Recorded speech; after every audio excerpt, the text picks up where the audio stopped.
Hello, everyone. Welcome to The Reason We Learn. I'm your host, Deb Fillman. At The Reason We Learn, we aspire to be part of the solution. The purpose of this show is to take a good, honest, potentially painful look at the way kids are being educated. We know we can do better, and this is where we'll talk about how. Let's learn something.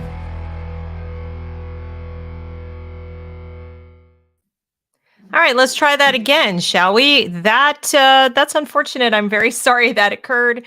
Welcome to The Reason We Learn. Welcome to the show with Dr. Ping. He has been on this broadcast before, and I'm very happy to have him back.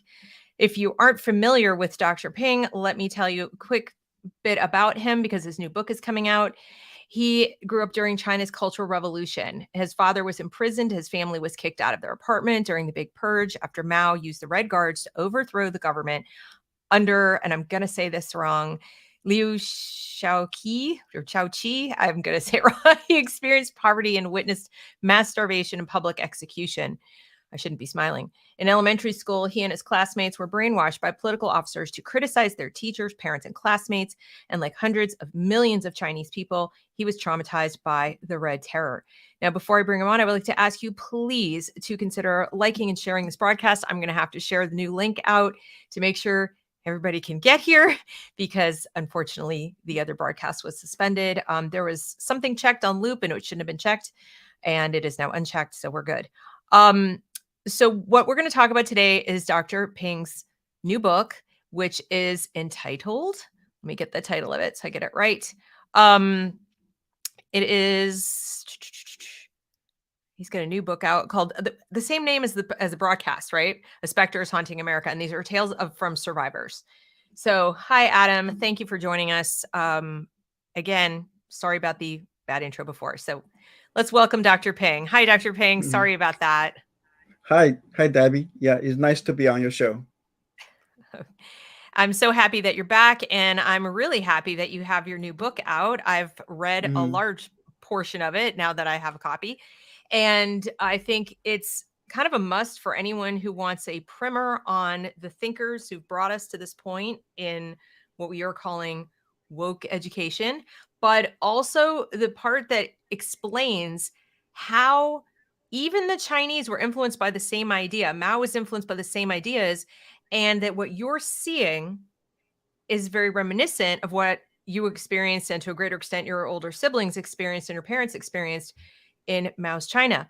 One thing I want to point out to the audience, it's really important in this book, is Dr. Ping clearly lays out the timeline so you understand that it was Mao's economic policies failing, the communist economic central planner policies that failed so miserably and resulted in so many deaths and so much starvation that caused him, in large part, if I read correctly, to decide the only way it was going to really work, like the ideas weren't really going to work if he didn't change the culture. And so now my 2 cents, having read your book, is that what we're seeing now is a similar move, although we haven't gone so far down the economic path yet, but that our overlords, basically the elite, are saying, you know what, we're not going to make that mistake. We're going to get people begging for that level of communism before we just implement it. We'll change the culture and then it will work. How am I doing? You're doing very well. Yeah. Okay, great. All right. So help the audience understand what your case is. What is your case here about what you're seeing today? Yeah, actually, I was first alarmed about the quality of education in the United States.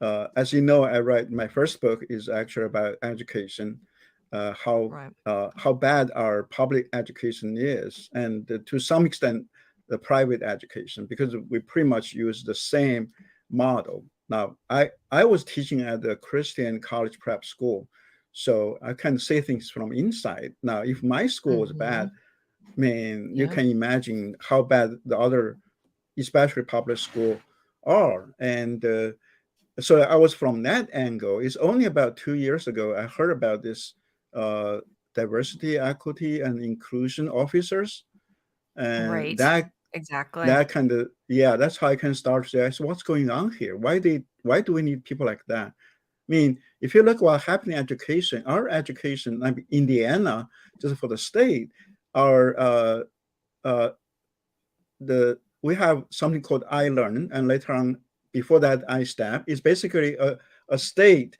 standardized test. And we have been kind of, the average people can pass it has been kind of like a nosedive from, 10 years ago, we got about 70, 80, now to last year, it's about 30%. Now, if you see such a drop, like 30%, or not less than 30% actually are at the grade level. So, Right. I mean, any sensible people will say, okay, we need someone who's taking care of education. We need a director of, academical excellency.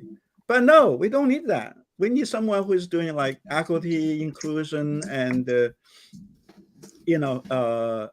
diversity. So that's where I can start to find out what is going on. It's not just in the school. I mean, the state of Indiana also have a DI officer, and many companies, private companies, have DI officer too. So when I actually started Most looking at this point. Yeah. Right. So when I started into it, and then that's kind of lead me to the critical race theory, and from there I can did some study on what is the root, and Right. it doesn't take that long. I mean, anyone, if they really wants to do some research on that, I mean, you will find that the root actually is the communism, is Marxism, and from that point, I started to realize that, oh, I mean, we actually, our higher education has been completely taken over by the Marxists, and that was very scary to me. So that's kind of, I decided to write a book about it. So that's why the name is a Spectre is Hunting America. And I think to people who do not know where that come from, that phrase actually is from the Communist Manifesto. That's the first sentence. But the first sentence said, a specter is hunting Europe, because that was at Hunting that Europe. time. Right. Right. But Exactly. now it's actually here. Now that specter is here, which is a specter is a ghost. So the ghost of communism is right here in our country. Exactly. And I think, why do you think it is, though, that no matter how many times people point it out, because it's not the first time, right? Charlotte Right. Iserbyt, and there were so many people who've been pointing this out, even Ayn Rand from the 40s, although she didn't specifically say Marxism. I mean, she wrote, Atlas Shrugged, and it pretty much details out how you don't even have to call it Marxism. You just need to understand what it looks like when your freedom Right. goes away and the central planners take over. And yet Right. people seem really resistant to believing their own eyes. Like, there it is in front of me, but no, it can't be that. It can't be like Mao, because Mao killed Right. so many people. Yeah. What is that? Why do you think they don't believe it? Well, I think because they don't know the history. So if you don't know the history, then you don't see what uh, the true color, because it's always disguised as something, right? It's always disguised in something good. But if you don't see where that come from, then you don't see the danger. So that's why kind of in my book, there are several cases I present, and that's something really happening in school, in a Christian college, in Levi, the company, in routers, and all those places. It has happened, and it's still happening. So people just need to kind of open their eyes and to say, you know, what really going on. And another thing for that is because the media is also trying to hide it. Remember about a year ago when people talk about critical race theory, and the New York Times, the Newsweek, and they were saying, oh, don't worry, just obscure graduate level course in colleges. We are not doing that in schools. We're not doing that in public schools. Well, they don't have a course called critical race theory, but the ideology has been promoted. So that's one aspect. The media is actually has been hiding it. I've always wondered, because I hear a lot of people say, whenever I say, well, you just don't know the history, or here, look at the history, a lot of people will say, the same people say, but this is different. That was then and this is now. And even though it's sort of like that history was in a vacuum, and this, we're living in different times, we have technology, we have this, we have that, they've all these reasons why history doesn't apply. But then I have a question, and this has never been explained to me very well, whether it's talking about the years, of the Weimar Republic, for example, or even the years leading up to Mao's, well, there was the Civil War, right? And then you had Mao's takeover. But what I'm wondering is, what was going on in the minds of average Chinese people? Like, take your parents, for example. I know you were very, very young, but Right. maybe from reading the history, what did the average Chinese people think in, let's say, the decade or so leading up to it? So were they as divided and polarized as we are now, where you sort of had like half the population who said, we like the old ways and these are just momentary troubles, or we just need to change certain things, and the other half was saying, no, we need to completely upset the whole order of how everything has run for thousands of years? Like, I'm trying to understand, because whenever they say now is different, I feel like I want to go back to not the time that we say is coming, but the time before what we say is coming, to say, but you're saying the same things they said then, if they were in fact. Now, I know in the run up to Hitler, there were people, I've read documents, there were people saying, this is fine. This is fine. Look, everyone's back to work. This is fine. So I know that existed. Was that the case in China too? Well, it's similar to that, because before the Chinese communists took over, the Chinese society is how to say, there are so much inequality. Like, you got people who are really rich, you got people who are struggling, people who couldn't get even, people go hungry. So you have such inequality in the society. And then when the Chinese Communist Party say, oh, we can build a new society that everybody is equal, everybody have food, nobody go hungry, then of course most people would like that.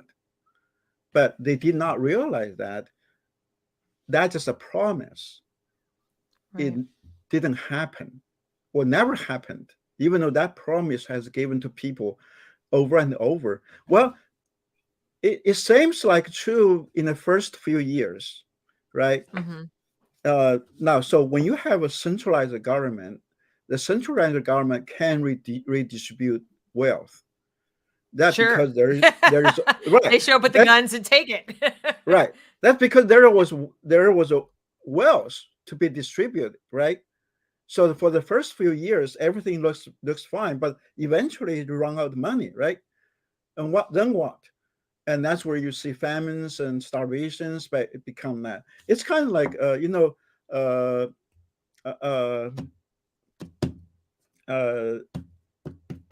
Margaret Thatcher, and she basically said that, right? The problem with socialism is that sooner or later you run out of people's money, other people's money, and that's the thing. When I'm asking, were people in China saying that though? Was there a Margaret Thatcher equivalent, or somebody either in their press or in the government, or somebody when Mao basically and his party and his group triumphed after the Civil War, and we're saying this is what we need to do now? This is how we need to reorder the country. Were there naysayers before he became so powerful he could just have them all executed? Were there people who said, this guy's nuts, you can't do what he's saying because what we just said, you'll run out of people's money, you can't do it? Or like, because that's really what I want to point people to, is to say, yeah, I understand, but you need to understand that I and Dr. Ping are the equivalent of these people, like, and point to specific factions or elements who were basically called conspiracy theorists, who were probably thrown in prison or whatever. Right. Yeah. So yeah. Were they definitely there? Well, there were some people, but they were very quickly they were silenced. Either being killed or put in prison, and that's the end of it. And also, most people don't take their warning seriously. It's always years after when they go through all the hungers and tragedies, then they're starting to realize, oh, okay, that guy have said that like 10 or 30 years ago. And Right. you see the same thing actually. I'm a Christian, so I read Bibles a lot. And you see the same Mhm. thing in the Old Testament, the prophets, right? The prophets keep saying to the Israelites, don't do that. Something bad is going to happen. Don't turn your back, to God. Don't Mhm. go, something bad will happen. But nobody really took them seriously at that time. It's only after they were being, uh, they were being captured, they were being enslaved for Mhm. many years. Then they're starting to realize, oh, that actual prophet says something, Isaiah, or you know, people like that. They say something back. Yeah, unfortunately, that's the human history. Those kind of things seems repeating over and Right. over and over. Yeah. I feel like the only lesson the powerful have learned from history is, oh, we don't have to kill them. And now that they have modern technology, I think they've gotten to a point where, although I think they've come up with extremely creative ways to kill us COVID. But anyway, so um, I think they've realized that they can silence people very, Hmm. very effectively without Right. killing them. Right. And Right. they don't have to do much. I mean, take a handful of people and throw them in prison and just kind of like have a show trial and pretend they were trying to take over the government with, I don't know what, Right. like their own feet. They no guns, no nothing on January 6th, trying to take over the government. Let's throw them in jail and make Right. examples of them. And then sick the media on people and shut them down, ban them from Twitter, ban them from all over the place, Right. get them fired from their jobs. You don't have to go very far to marginalize somebody. I mean, I'm out here and I'm a nobody, right? But there were lots of nobodies, I'm sure, in China who were saying, this is crazy. This is Right. wrong. You shouldn't do this. And they would just kill them, disappear them. You don't have to kill me. You just make sure Right. that anything I try to say out in public is, thrown into the rabbit hole and nobody sees it. Right. The Right. algorithm only shows it to people who agree. So I think they have learned some creative ways to dispense with the opposition Right. without And piles of bodies.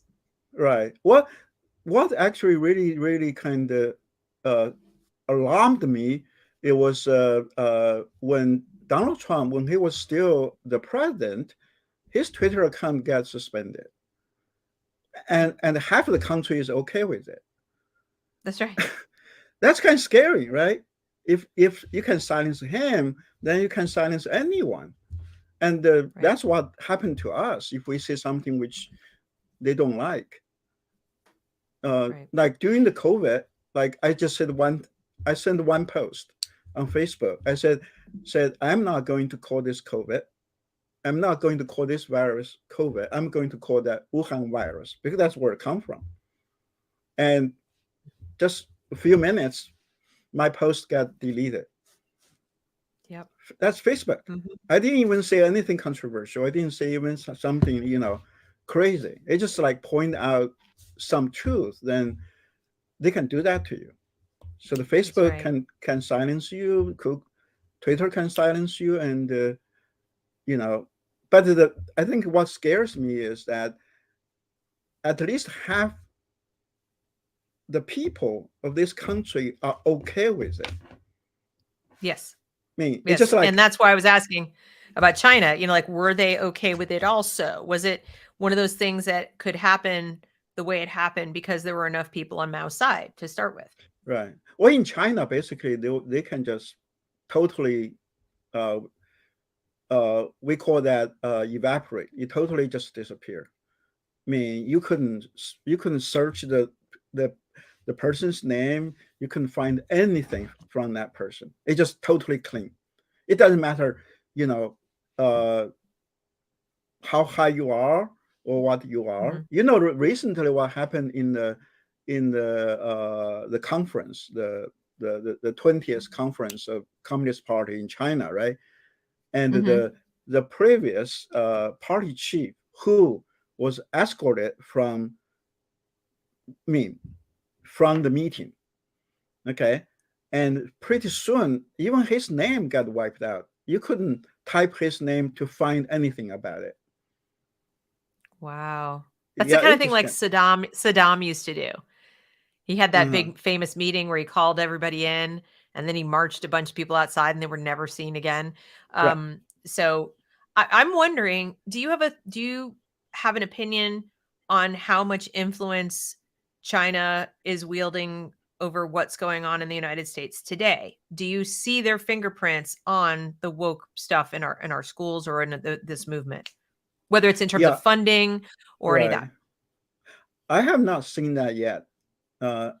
Based on my research, is really in a way is homegrown kind of ideology. Homegrown. It came Okay. from back the really because the Frankfurt School and that influenced Hmm.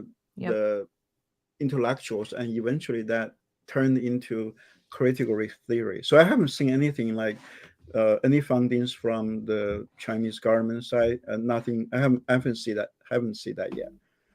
But the one Well, I thing was is that sorry. But one thing is that the Chinese government do have a lot of power over people in America, especially Chinese, uh, like Chinese Americans.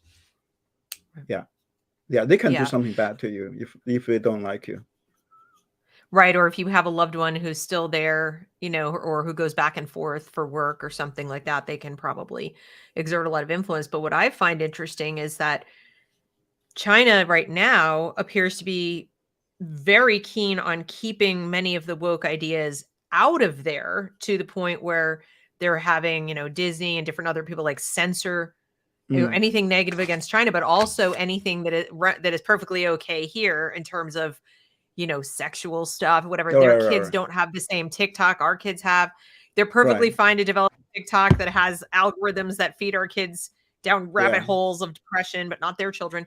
So, but I wonder about that because I once read an article about how important the American market is to China's financial success, economic Mm-hmm. success.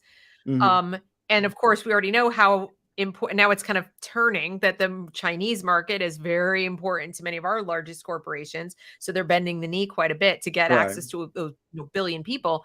Right. So we have this strange kind of interdependency. And I just wonder, as much as it puts them one up on us if our kids can't read and they can't do math, and they certainly couldn't fight them in a war if they decide to go and exert influence and take over Taiwan or whatever, but if we're that dumb and unproductive, we're not going to make a very good market for their products. Well, We're going to be in debt. We're going to fall apart. We'll have a war, so it seems to me not 100% in their best interest for us to fail. Am I crazy? well, no. But the thing is, when you look at the mindset of people like Xi and Mm, people right now in power, and also you can look at what happened during the Mao's time, and people mhm. like that, they don't care about economics. All they care is their absolute power, and I they can see. sacrifice all the economics benefit just to solidify their power. And actually, uh, it's good for them when people are, when people are not rich, That's true. You're right? right. So, In fact, with the rising middle class in China, they have more problems in terms of the Communist Party and those right, people. They have more problems because people with money start to demand freedoms. The exactly. more prosperous you are, you want to be able to do what you want and go where you want and self-determine. Yeah, And it becomes more obvious the choices you don't have because government says no. right, Before you think it's just right. because I'm poor. You know, Yeah. it's like I'm poor and Well, I'm stuck out here in the country or something. right. So all the dictatorship type of government, or you know, uh, it doesn't matter it's in China or in during the Napoleon's time or during the you know the Caesar's time. For the people like that, they want absolute power, but in order to Right. get absolute power, they have to get people dependent on them. Right. So if you are middle class, you don't really depend on the government, so it's harder to control you. So that's why it's rather that you are poor. I mean, Therefore, you have to Exactly. rely on the government, and then they can control you. So that's why you're going to Exactly. see what in China is, because now the economic connection is broken. American companies are pulled away from China, and China is going to get more isolated. So what's going to happen in China is that you're going to see that they're going to do a redistribution of wealth. Is trying to move money from rich and middle class people to the people on the bottom, and Interesting. that then, because if we do that, then you get support from the majority So just people. like here, just like here, Well, that's what why they've been doing. the message people like to hear that. Here, people wants to get money right from the government. They like to see the distribution of wealth. I mean, that's basically what uh, President Obama said before he became a president. He wants to redistribute wealth, and at least Right. half the American people that like that. Right. Exactly. But they But I mean, so go ahead. but the things that they didn't realize that, well, it is okay, it's fine, uh, when you get money from other people, but eventually you run out of money. There's just so much Right. you can take. Then what? Then everybody going Right. to have a very hard time. But by that time, the government has a control on you already, and there's Right. nothing you can do. I mean, this has been happening over and over in the human history.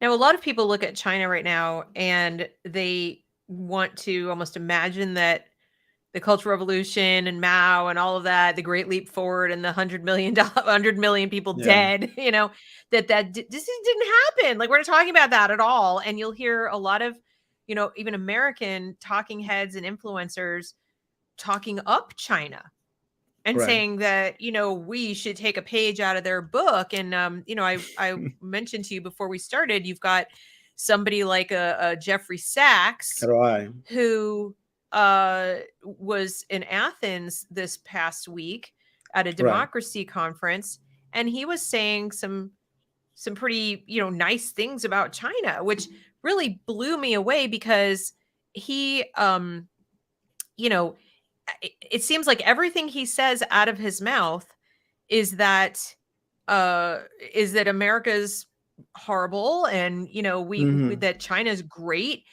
And Mm-hmm. I'm just amazed by it, and in a bit I want to get your reaction to it. But before that, back to what you wrote in your book. um Mm-hmm.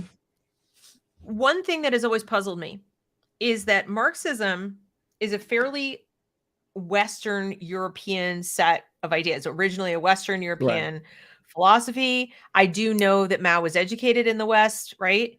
But No, no, at the he same was time, not. was it? Mao I was thought he not. went to. Oh, No, he Mao was wasn't. not. Okay, why did I think he No. was educated in Paris or something? No, okay, maybe it was. Oh, that's Oh, no, you know what that's it is? then. That's then. The next I one. see. Deng The next Xiaoping. one. Yeah. Okay, Yeah.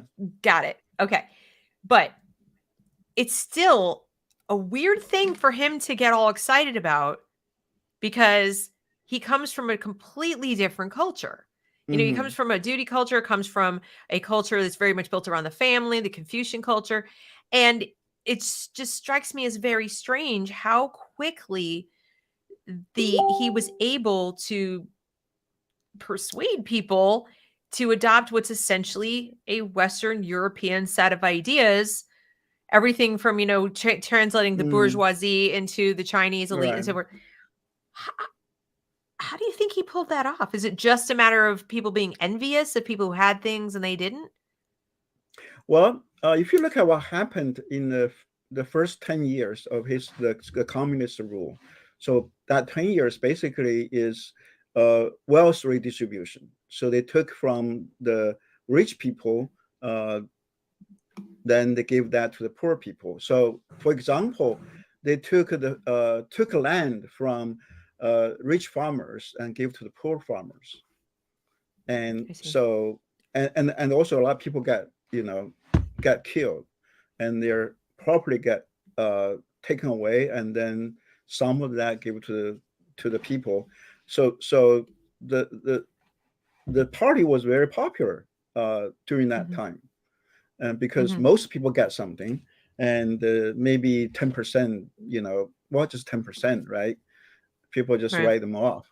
Uh, it's only when those wealth has been used, and the Mao was trying to do some uh, trying to implement communist economy, which is a disaster, because Right. based on the communism of the philosophy behind it is that people are good, so therefore people wants to work for the common good, and so we go together and work together, work in the Except land. landlords and capitalists and all those people are Right. bad.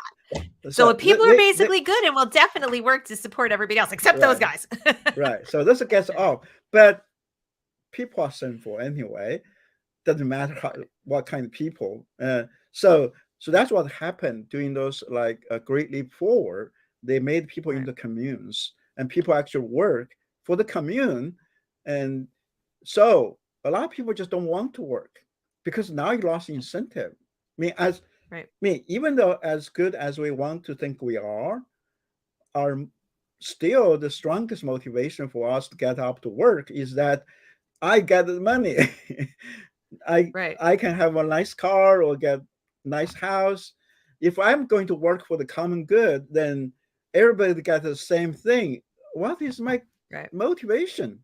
I mean, it's just like Right. so elementary, but somehow they just uh, there are people actually believing that. Um, so that's what happened during those this 3 years of famine. It's because people don't do the work, Yeah. and And then and that is but why, do you think that's why he decided to change the culture? So he, at some point, he decided, as John Gates is pointing out here, that they had to destroy the family culture, turn children against their parents after right, they're indoctrinated. They sent the kids out to the country, sent them out to the the rural areas to be re-educated and so forth. right. But what was the what was his primary motivation, do you think, in saying, aha, we got to change the culture? Well, changing the culture is really part of communist strategy. Uh, is that they realize that in order for them to stay in power, they have to destroy everything that is going to be a threat, like the family, religion, the traditional culture, all those pose threat to them, and The that's olds. also right. That's also the belief that communism, if you go back to Marxism, is that they want to build a perfect society out of ashes of the old society. They believe that they have to destroy everything else so that therefore they can build a new. They are not Right. in terms of kind of it's not evolution, right? It's not a changing things little by little. It's just totally revolution. It's just like we destroy everything, then we build something up because we are the good people, you know. So therefore, we have the power. Then we can change the society. Then we can educate people and change people's mind and hearts so that everybody wants to work for the common good and everything will be fine. I mean, that's the utopia of communism, but never happened, never worked. Right. Doesn't matter which country you go to, right? Which culture you go to. You go to Russia, China, Cuba, wherever. I Right. mean, and even in this country, I mean, people practiced it, but it didn't last long. Like I lived in Indiana, and to the southwest part, Indiana is a town called I think called New Haven, and is it New Haven, New Harmony? Probably I'm a little bit confused on that. It was the And Owen's utopia, the guy okay. Owen, Robert Owen. Yeah. He actually wants to build that kind of society, communist society, commune. So that How'd that only work lasts out? about 2 years. Only lasts Right. 2 years. Yeah, yeah. Is it founder of utopian socialism and the cooperative movement? He Yeah, strove to improve factory working conditions, promoted blah blah blah blah. But yeah, it didn't really work. Well, the original Pilgrim colony, the original colony, exactly. when the religious pilgrims came here, it was going to be everybody's, equal and everybody gets, and of course people didn't work and they almost starved to death. And then it was, you don't work, you don't eat. And guess what? It worked. Yeah. Well, this is what happened in China is when Deng took power, and he said, okay, you can have your own land now. You just work for yourself. And you can have your own company. You work for yourself. And that's actually what make China rich. Is because then embraced the capitalist economy, and so I it's kind of hard. Capitalist. They're capitalist, but they're not free, and I think that's what a lot of people. So I would actually, it's a weird kind of capitalism. It feels more fascistic. Like the government says how the businesses can run. Like you privately own that business, kinda. well, no. Actually, when he was still alive, he really allowed the private companies to run whatever they want to. The government was not in any way interfere in their decision making. You just go ahead. I see. But now, of course, under Xi is different. She wants to get control. She wants to control everything, and she's kind of Mao the second and the same mindset. But I see. If this is a thing, people, I think you read The Road to Serfdom? I have not. Embarrassingly enough, I have very not. Good. Read that one. So basically, he pointed out that Kayak, he pointed out that socialism is a road to serfdom. It started looks good. It seems obvious to me. Right. It seems obvious. Right. But not to. The reason he did that is because after the Second World War II, because during the World War II is more kind of like socialism economy, because the government controls everything, and so people wants to have that. So he was there saying, don't go there, don't go there, and eventually, at least America didn't go that way. American just kind of go back to the right. We kept quite a few of FDR's socialist programs. We kept we were already on that path after we had the income tax and the Federal Reserve and like there were a lot of things, but because of our Bill of Rights, we the socialists, the Marxists have had a harder time just flat out taking over. Because we have courts and there's protections. Even now, they've just, a judge in New York said they had to reinstate the government workers that were fired because they had a mandate for the vaccine with back pay. So that's still hanging on by its fingernails, that kind of justice. But I guess what people, I guess I'm one of these people, have a hard time understanding is the appeal that a true believer has. So in other words, when somebody tells you, I'm going to do this, and they make these false promises and you believe it. And the only reason I've concluded the only reason people buy it is they are ignorant. They're poorly educated. So it seems to me that one of the big drivers today behind the movement to miseducate our children, or just simply not educate our children, right? Capture them and pull them away from their parents. So their parents can't educate them on the margins of the day. And then put new ideas into their head is not just culturally so that they will be different kinds of people, but so that they will know different things. So the knowledge they have won't have any relationship to reality, and certainly won't inform them about history. So for example, instead of reading this book or these two books that I have here, I have Red Scarf Girl, which is a story of what you went through and what your siblings went through. And then I have a book that was out in the 80s called What You Should Know About Communism and Why. And you see the barbed wire on the front. This is a school book. And instead of teaching our children this history, they've red washed it. They pulled this out, Yeah. and they're fixating on the bad things in American history. Now, I'm not Right. saying they were good, that slavery was Right. good. I'm just Right. saying there's no frame of reference to No. say, well, there's other things that are just as bad, if not worse. Right. And so with China, it must be very frustrating for you, because here you are looking at our schools. I mean, I picked up on this in the book, and you're seeing all these same ideas in the place you fled to. It's Right. like Lily Tang Williams. I've talked to her, and she's like, don't Exactly. turn my home Right. into the place I left.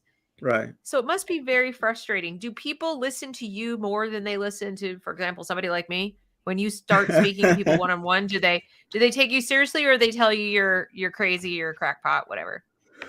Well, it depends on like who do you talk to and which group you talk to. I live in very conservative county in Indiana, so Right. a lot of people kind of they took my message seriously. That's But I good. haven't talked to group people who are on the left or Mhm. well, at least there is one guy, right? On my book review, he gave me a very bad review. Oh, I um, saw that. He yeah, wasn't specific, just said, historically inaccurate, whatever. And I'm right. sitting there like, where? I read Yeah. it. I'm like, I don't see any inaccuracies. Now, your book is not, just for the audience, the book, what I love about the book is it's a great primer. You're not, Mhm. it's not Barbara Tuchman. You're not going to Right. go in and spend the next week and a half, having to drink coffee and read all the details and get like every last little fact. Okay. This is to give you the overview, first of all, of the different thinkers. And kind of like if you went to James Lindsay's site, you'd Right. get this much for each one. And Right. so Dr. Ping is just giving you these ideas here. They all fed into these education, how it all fed into education. And then, by the way, here's the communist cultural revolution. See Mhm. how similar? Do you see Right. the similarities? It's like, Right. so the idea is to help you understand first, what one thing is, and then China, and then you put it to, you can see it much more clearly. Right. Someone can't just sit and tell you this is just like the Chinese Cultural Revolution. Here's what the Cultural Revolution is like, without giving you also some background on the Frankfurt School and Right. Herbert Marcuse and Right. so Right. on and so on and so on. Yeah. So explaining how this all fits together, including the dissolution of the family and all of that. So I think it's great for that, and to get this from your perspective as somebody who lived it, who Right. saw it, who had Mhm. siblings who lived even to a greater extent, and your parents. Right. Um, I think that's very valuable firsthand account.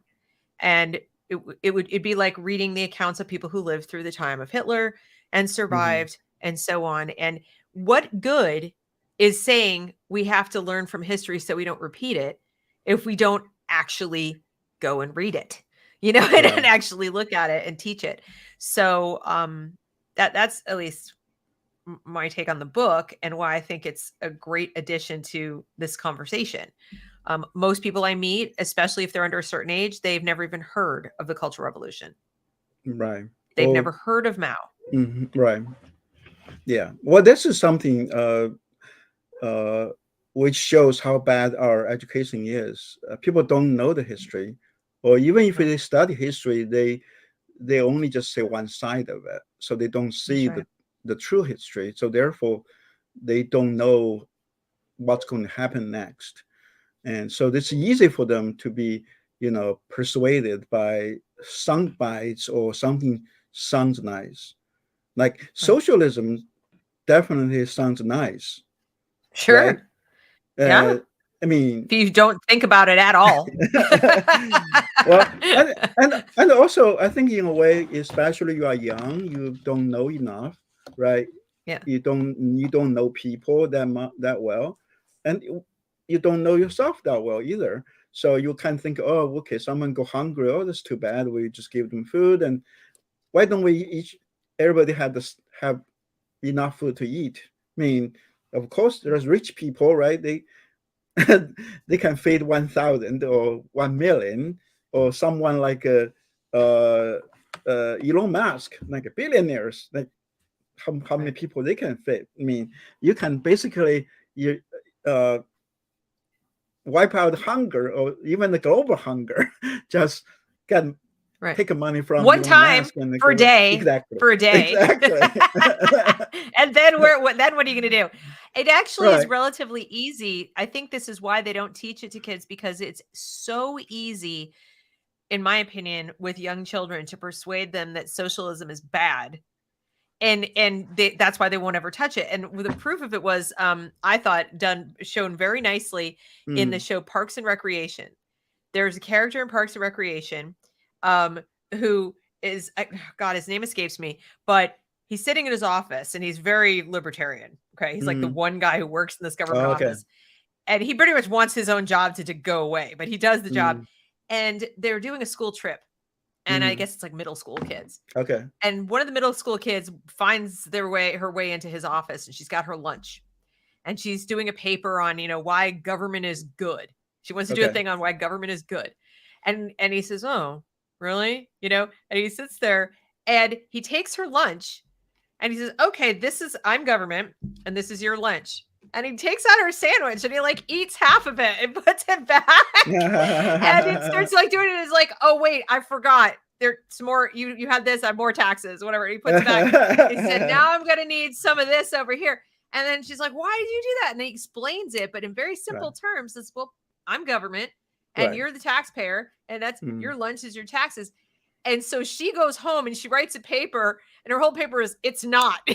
Like something like that. And so then the mom, of course, comes in and says, "You're a terrible person."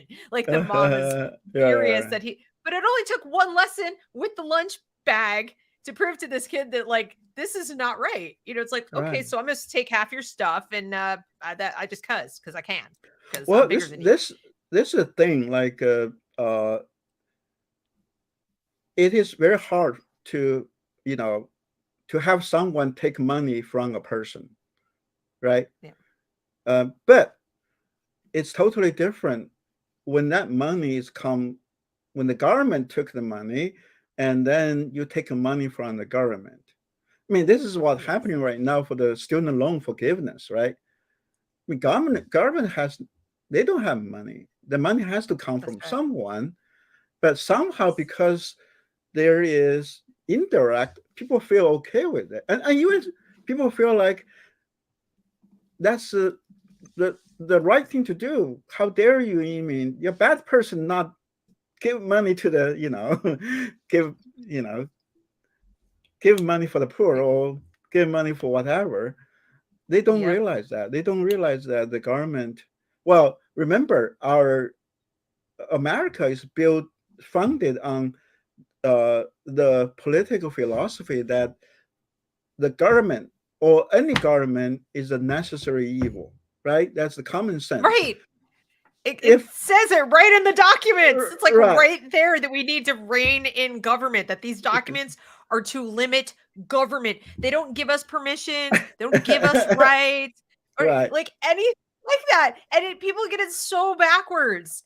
They're like, "Well, the government gives me this, it gives me that." It's like, what country are you from?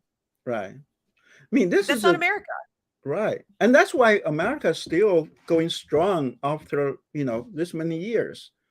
I mean, America is in a way, is the oldest. I won't say democracy, but it's oldest. For the lack of better word, I don't like to use democracy because America is not really a democracy, but at least the American type of government, constitutional republic. I like that. I mean, that's the oldest constitutional republic. It's because we're based on the political philosophy that the government is a necessary evil. So therefore, we have to constrain it. The whole constitution is to constrain the government. The constitution does not give us a right. The constitution does constrain us as the people. The constitution is to constrain the government. So make sure that it won't become unnecessarily too strong. But unfortunately, we forgot about that. And we are not even learning that in school. No, we're not. And the other thing that we've forgotten from China, or the the Chinese, Mao's China, a great leap forward in particular. Right. I see the Cultural Revolution as being much more analogous to what's happening in our schools and mass media and things of that nature. And I see what's happening more, sort of economically and every other governance, in terms of our governance, more like the Great Leap Forward, where they're talking about Great Reset, and they're talking about having an elite group of managers, basically unelected bureaucrats, deciding, how many plants you should plant in the ground and how close together you should plant them and what crops you can plant or not plant, or we're going to take your farm away from you, and all these kinds of things, and like what kind of fuel you can use, what kind of energy you can produce, what kind of. So this level of micromanaging, not just the economy, but right down to our individual lives, like, our carbon footprint and the choices we make. China currently has social credit system, right? Right. Mm-hmm. Okay. So I see us moving in that direction. So when we don't, the belief that some people have right now philosophically is that everything would be better and there would be less poverty and there'd be fewer wars, whatever. If the smart people could just run things and we would just shut up and do as we're told and let the smart people manage it. And the argument from people like Jeffrey Sachs is that that's what China does so well. And so if it's all right with you, I would love to play a couple of these clips for the audience and get your reaction, because I was just flabbergasted, and maybe I have a different, maybe you have a different perspective, but let's take a look at this guy and what I perceive to be kind of nuts on his part. All right. If you guys haven't seen this, or you don't know who Jeffrey Sachs is a professor at Harvard. He's an economist. He famously intervened in what was called shock therapy for Russia. Some people blame him, I think, quite justifiably, for making the transition away from communism for Russia even harder than it had to be. He hates this country. He's made that abundantly clear many, many times. And he has some interesting things to say about us and about China. Let's have a listen. Let's see if I can get it to work, first of all. Oh boy, this happens sometimes. Hold on, let me refresh it. China looks today not completely different from the Han Dynasty, a centralized administrative state. And with Confucian culture, with a tradition of excellence of the Mandarins. When I speak with Chinese senior officials, which I do often, they are the best informed professionals I know in the world. When I deal with them, they know their brief. They're sophisticated, well-trained, occasionally my students. And they believe in professional excellence of a decentralized administrative state. And that political culture is more than 2,000 years old. When you are looking at Russia, it looks a lot like Putin, looks a lot like a Tsar. It's not an accident. That is a culture of authority and a culture of tradition. When I look at my own country, the United States, it is a semi-democratic, white-dominated, hierarchical, racist society that aims to preserve privilege by the elites. That's how it was formed in 1787. It was a slave-owning, genocidal country, killing Native Americans for a white culture. But amazingly, it still looks that way, although we're much more diverse now than we were. Let me ask you this, Jeff, because this is I want to point out that these are deep cultural distinctions. Right.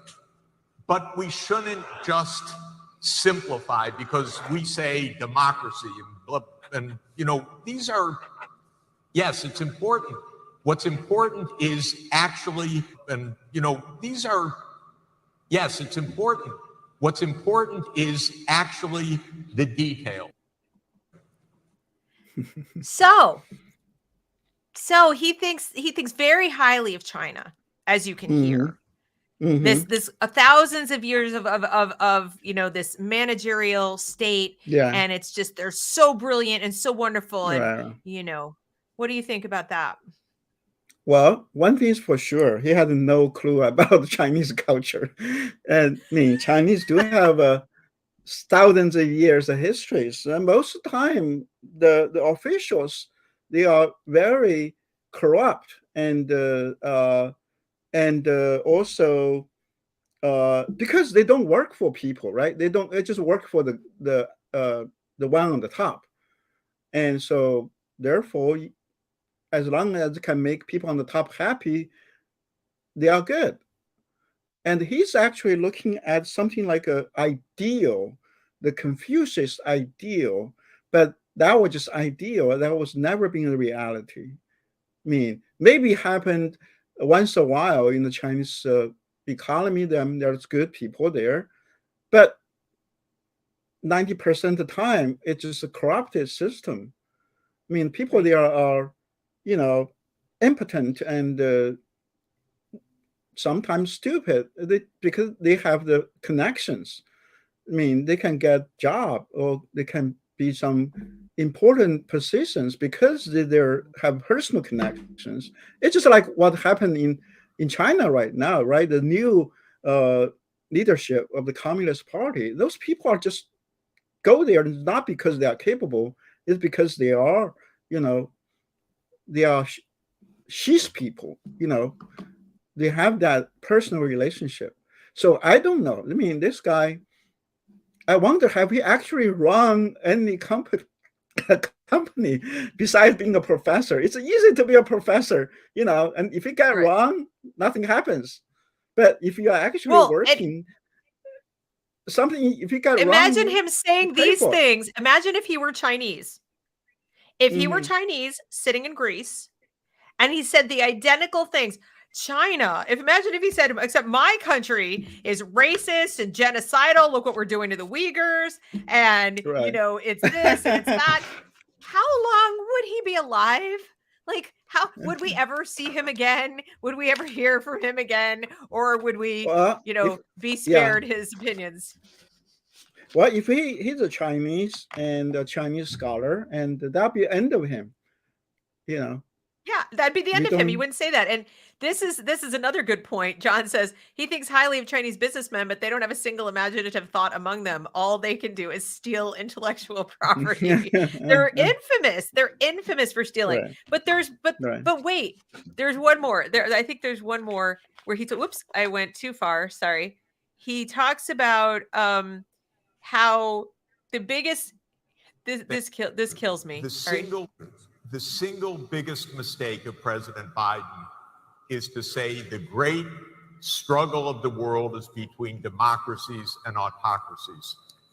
The real struggle of the world is to live together and overcome our common crises of environment and inequality.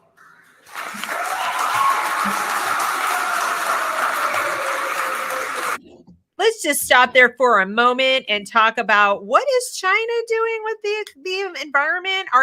Do they have an EPA? Are they, going to shut down their coal plants, stop using fossil fuels in their factories? Are they going to stop strip mining and, dumping toxins into the water? I mean, I'm just kind of curious about, his love affair with China when it comes to that. Well, this is the thing. You see people like that. I mean, they had zero experience in the real world. I mean, they're just professors and teach, right? Have he ever run a company? I mean, have we actually worked with people in the team? I mean, he's talking about corporations and things like that. We should cooperate with China. We should cooperate with Russia. Well, we should talk. As he said, he was thinking about this Confucius philosophy. We talk, and he also think that's Aristotle's philosophy. We should talk, understand each other. Well, if people there are going to kill you, there's no point to talk.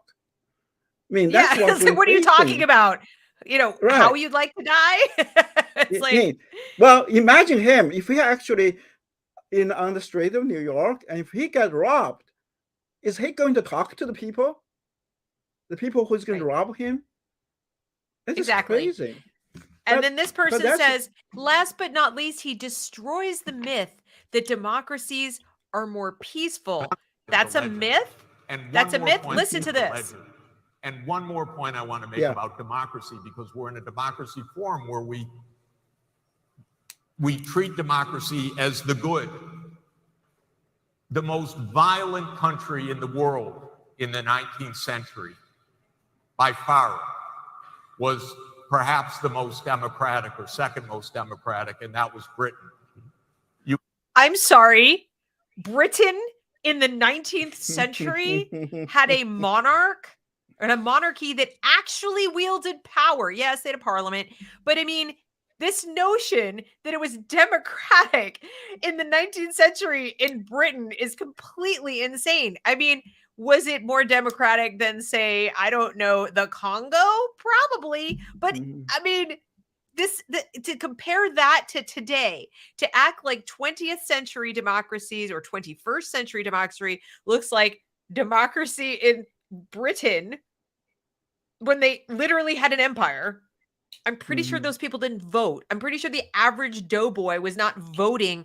Yes, no. I want to go to war with the Kaiser. Oh, please, let's go do that. No. Well, no. And I wonder what's his definition of violence.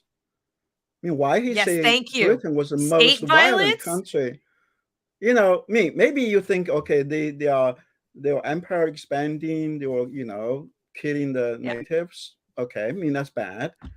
Well, how do you compare with that? Like, let's say China at that time.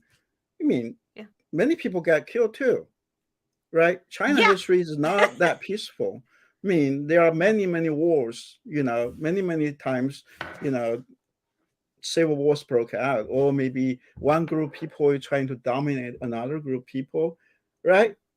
Then talk about, you know, the Genghis Khan, when, you know, the Mongolian, you know, how they expanded to Europe and to the Asia, and we don't have to. I don't know why. I don't know what his definition of violence. Well, also, let's look at, there's a difference between state violence and interpersonal violence. There's also a difference between, you know, aggressively going to war in terms of invading countries and trying to take them over.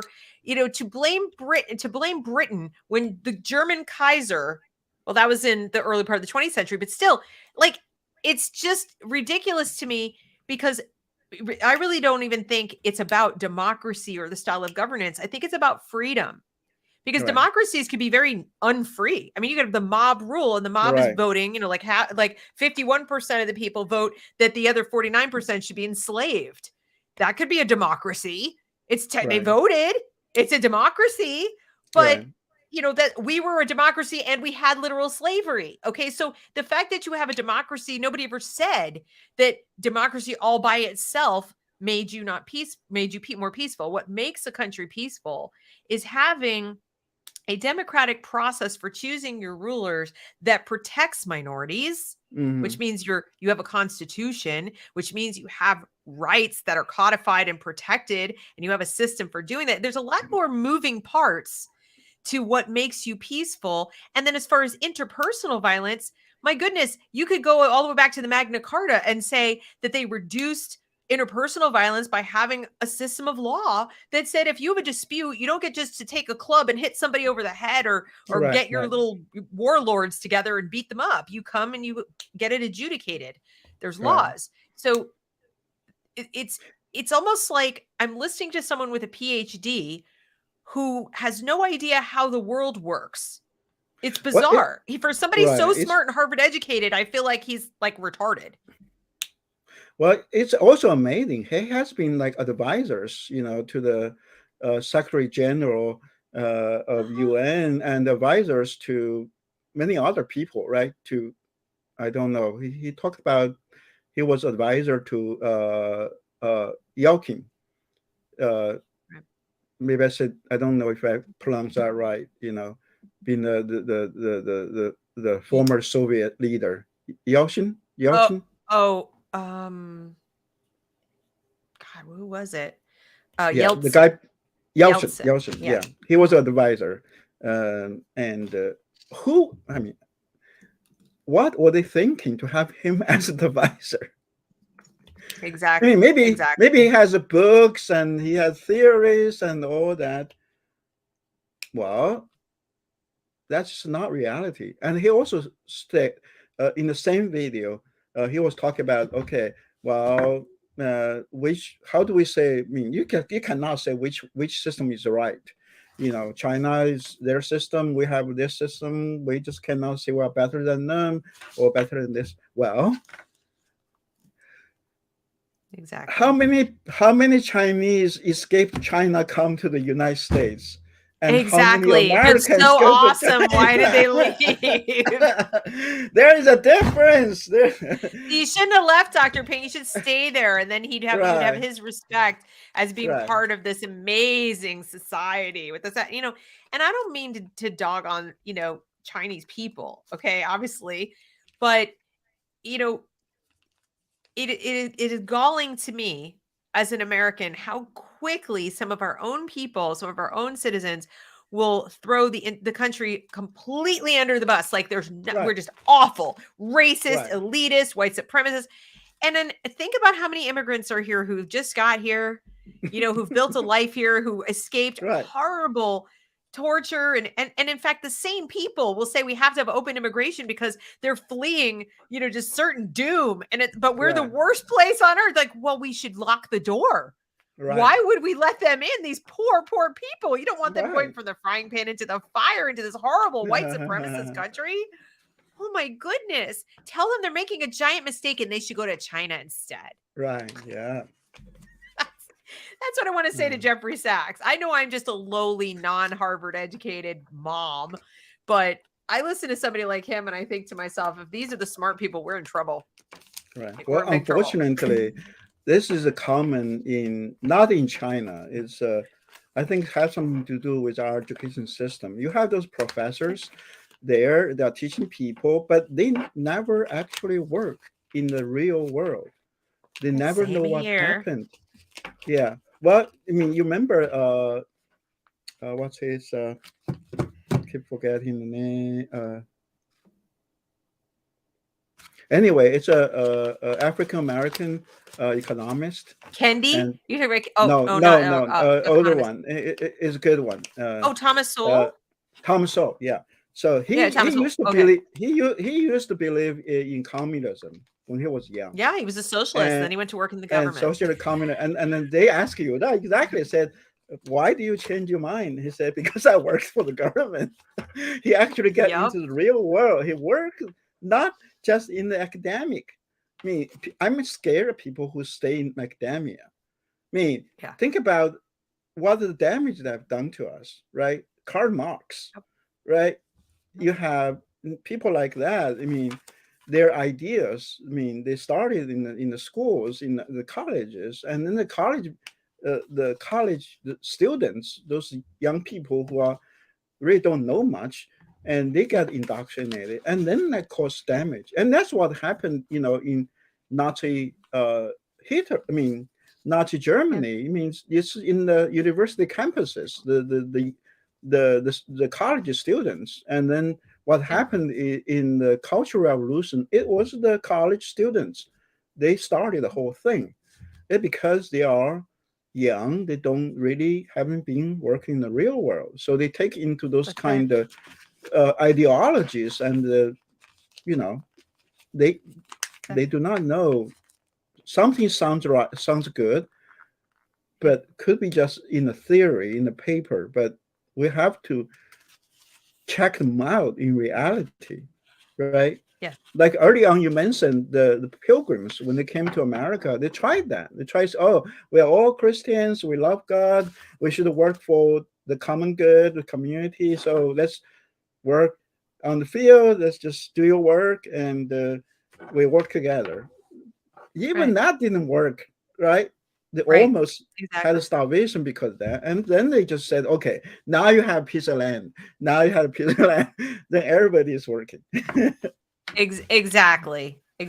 And I hope people will start to read more about history and learn the lessons of history. And I Yeah. certainly hope they'll pick up a copy of your book. It's available on Amazon, Thank everybody. you. The link is down below.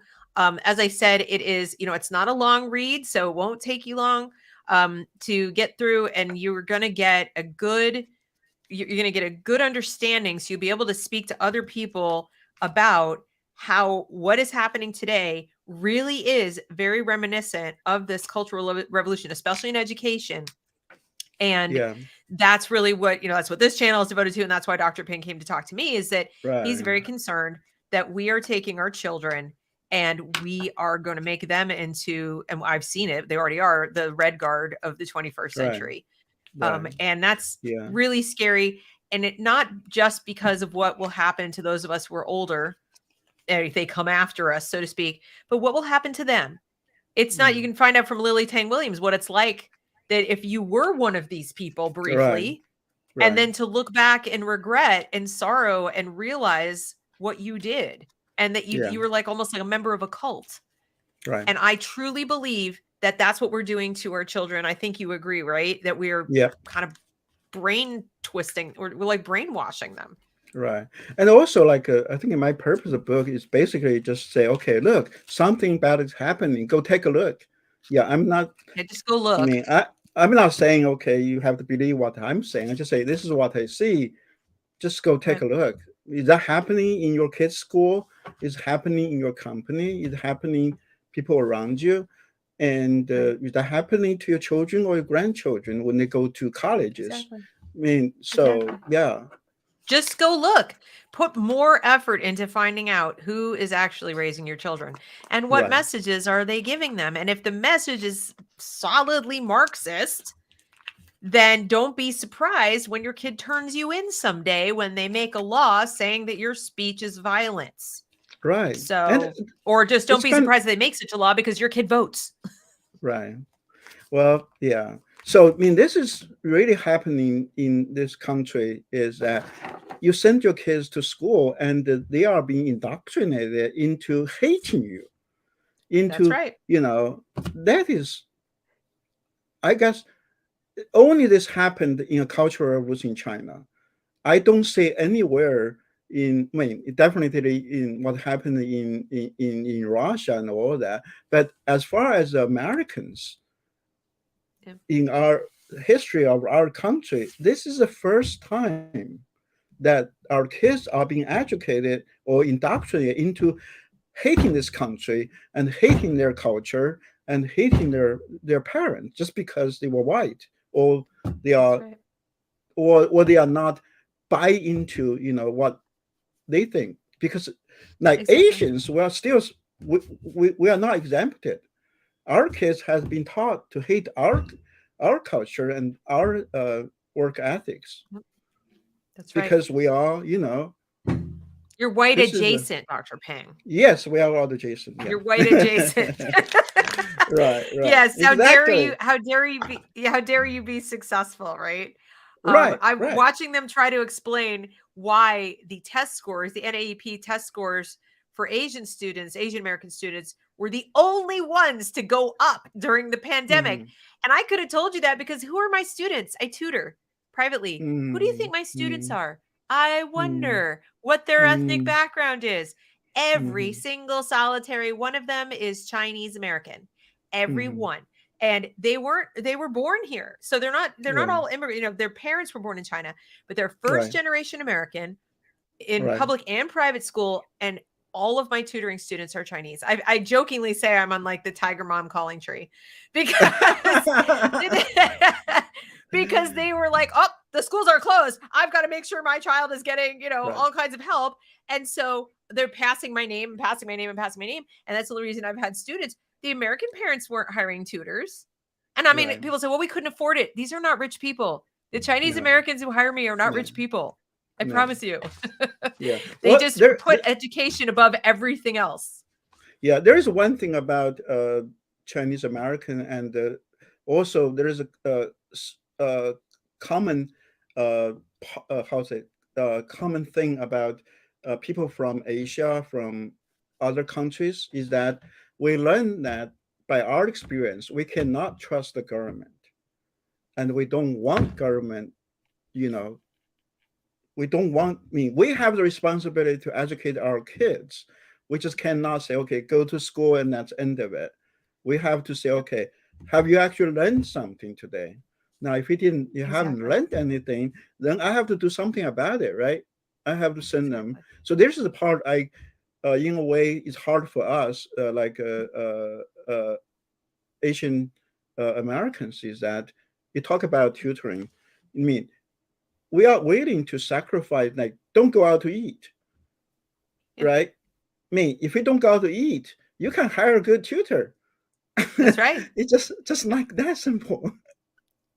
I mean, it's amazing. People are like, I can't afford tutoring. It's like, so just out of curiosity, how new is, and you start listing things or they'll say like only rich people homeschool. I'm like, no, to a person, every person I know who homeschools is actually working class. Like, I don't know any rich homeschoolers. I only know people who are very middle or lower middle class, and their cars often are duct taped together, like they have a minivan they bought used, and people are so wrong about this. And I just hope that more people start waking up and realizing that they're going to have to take ownership of their child's education, or the kids are going to be turned against them, turned against their country, turned against everything that was their reason for having kids in the first place. Like, I'm pretty sure we didn't have kids to give them over to the government and say, here, cannon fodder for you. I'm pretty sure we didn't do that. Right. So, but I really have to thank you for coming on again and sharing your wisdom with us.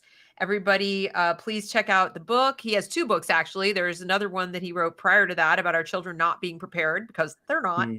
And you can follow Dr. Ping you have your own YouTube channel, correct? What is the name of it? What is the name of Taking Back Education. Taking Back Education. That's education. Yeah. Okay. And also you are on Twitter and so forth. Is there any place else that people should follow you or support you? Facebook. Yeah. Facebook. Okay. Yeah. As long as he doesn't get, kicked off of Facebook again. I'm kidding. Yeah. You have to watch what you say, Dr. Ping. All right, you guys. Yeah. Thanks everybody so much for spending this time with us. I really appreciate it. The replay will be up immediately, and we will see you next time. Have a great afternoon.